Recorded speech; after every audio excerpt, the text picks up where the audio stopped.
So this is approximately 10 minutes to 3 p.m. London, UK time, and 14:50 hours GMT. And this is the latest part B of the KhoodeelaarTV Channel online, coming from London, only on the internet, not on satellite, not on terrestrial channels or terrestrial platforms.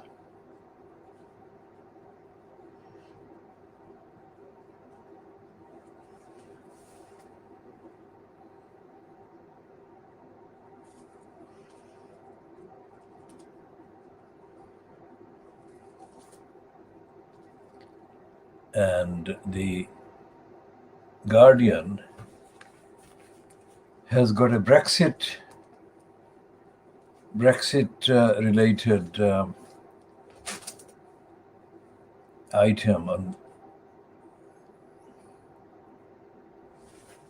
The Times has got a Brexit related item on page 14, headed "Ministers in Immigration Row over raising cap on seasonal farm labor." Now, seasonal farm labor. Why should there be immigration to provide or find seasonal farm labor or any farm labor? The answer is that the dysfunctioning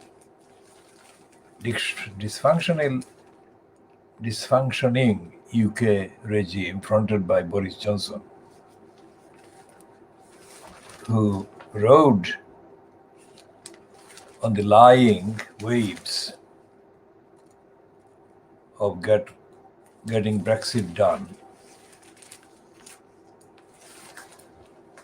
he is silent on hundreds of failings and dysfunctions that plague this state in, within quotes, UK. One of those failings is that a very large proportion of the young population, that is between the school leaving age and upwards, a very large proportion of the indigenous, let's say, population is hostile to working. And in 2021, they still believe in the fantasy that never was reality, that being white in the main and indigenous and British born, they don't have to do any work that the seasonal farm labor assumed to be from the poorer countries are taken for granted as being suitable to do. Now, this goes back a long time, hundreds of years of brainwashing, corruption, and dysfunction in the indigenous Little England based society and, quote, economy. Most of the propaganda about the City of London, the financial kind of City of London, not the City of London as the equivalent of a borough council, but the financial City of London has been promoted as the one way or the other center of the world, or center of the world's financial activities. But in fact, most of the British financial activities are corrupt, and they provide one of the world's biggest, if not the world's biggest, offshore financial criminality and crimes opportunities. So the economy is very, very unoriginal, unreal, unsubstantiated, unsustainable. But that is not coming across in the contents of the Fleet Street papers today or any day. And there is a intentional boasting and bragging by the insane kind of titles called this so-called the Daily Mail and Murdoch's Scum and Beaver Brooks' poisonous legacy, the Daily Express, and Boris's propaganda lying outlet called the Telegraph, Borisgraph.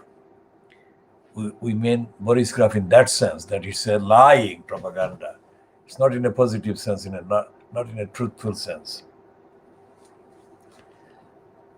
Once upon a time, the Daily Telegraph used to be compared with the Times favorably. That is to say, it was more reliable than the Times in carrying almost truthful news. That's not the case anymore. The Times is a disguise kind of cover for covering up the truth.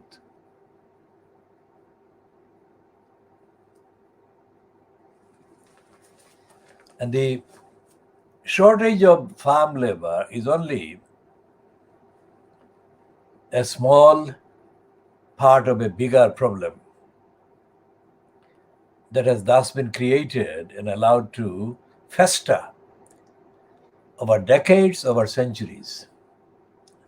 That mindset, that mentality is not sustainable and it's not justifiable, and it's ridiculous because the people who are reluctant to do the ordinary work that these overseas workers coming from, or overseas workers that would come from various countries comparatively poorer generally than the UK generally. Those people are as entitled to all the protections and safeguards provided in the various articles of human rights and declarations and statements contained in the conventions and agreements. And yet they have been treated as not only second class, they have been treated as not belonging to or not deserving to belong to any dignified category of human beings or humanity. That attitude has been engendered and kind of kept up by the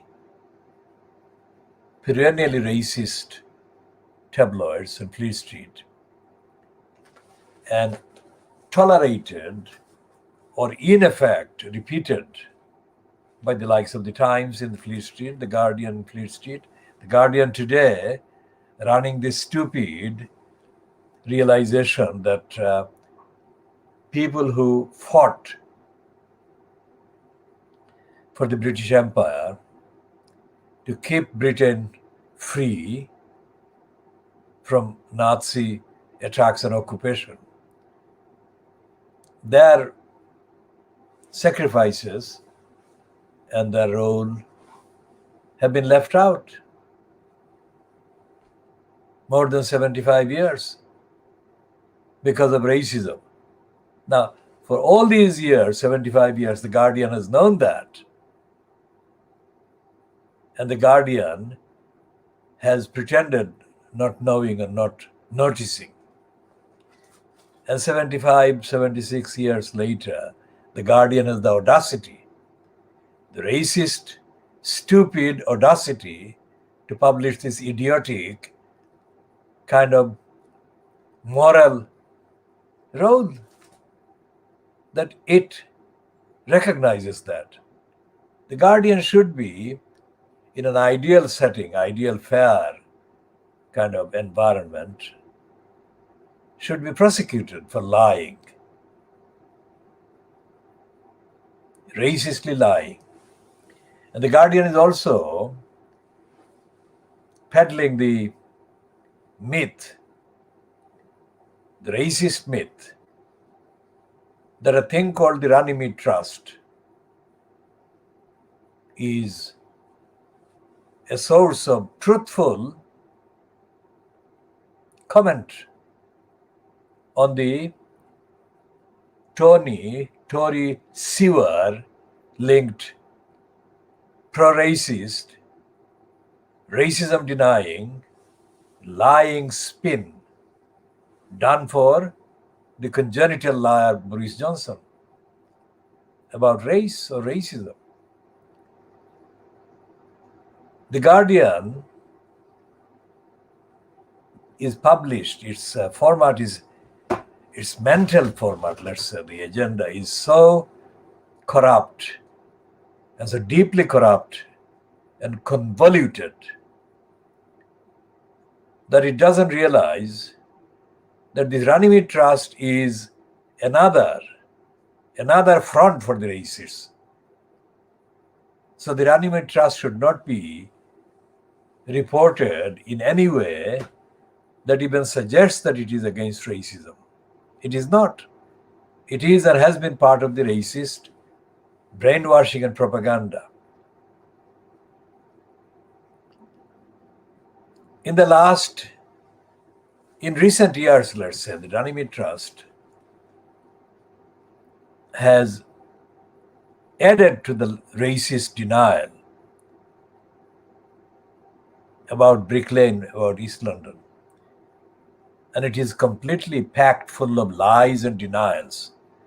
It in fact denies the whole community, that the community exists. Even before the Runnymede Trust chief executive was born, we have been campaigning, defending the community in the East End of London and Brick Lane in particular. And yet, this chief executive has been part of the lying propaganda, denying the main work defending the community against racist attacks, serial racist attacks over the last 50 years. So whatever the Guardian publishes about the Runnymede Trust has to be condemned on the evidence as being part of the racist denial. On the other side, let's say, other side of the racist street, other side, opposite the one occupied by Boris Johnson, the congenital liar, the anti-Muslim liar, and the wanton peddler of prejudice and lies and fantasies against the people, both in the Muslim community, generally in other communities, and also within the territory called England, people who are comparatively kept in poverty, comparative poverty and deprivation. For example, the mocking of the people of Liverpool, for which Boris Johnson was forced to apologize in public. But yesterday's defiant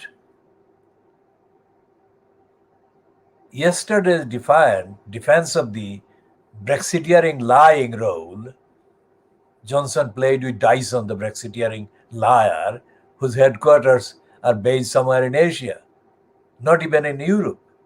I mean, continental Europe, not European Union, but not in continental Europe either.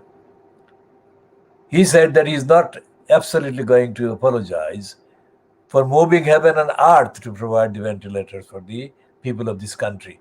Boris Johnson prattled a wanton series of poisonous lies, which he knew were lies.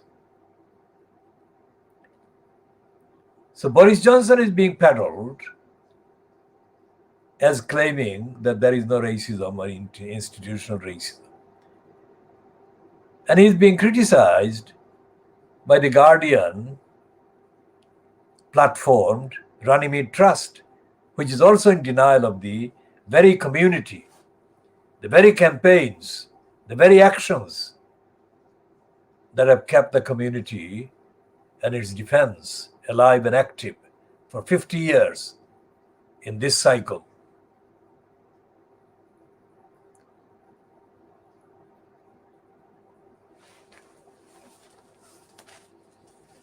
So,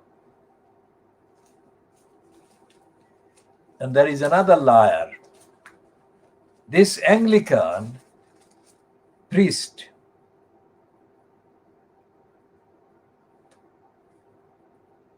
also known as the Archbishop of Canterbury, this liar is being paraded in the Times today in the headline, in the piece headline or headed, Welby says church has failed to tackle racism. Now, the sheer audacity of these liars. This liar joined the anti-Muslim chorus saying that the Muslim parents and guardians had no right to protest.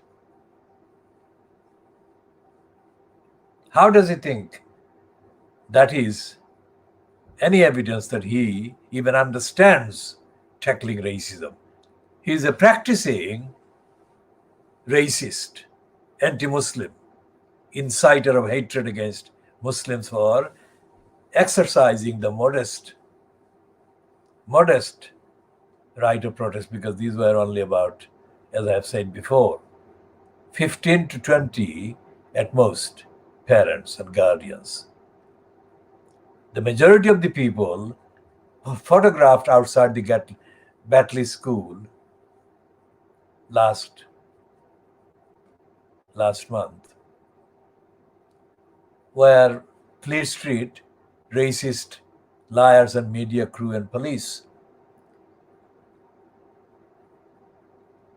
And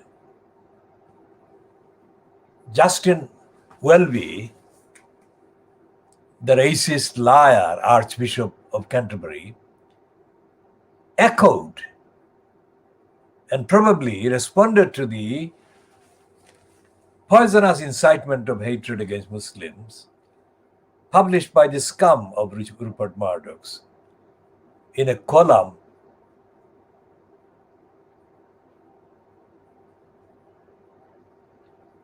byline to Trevor Kavanagh. We shall come back to this after checking some technical issues.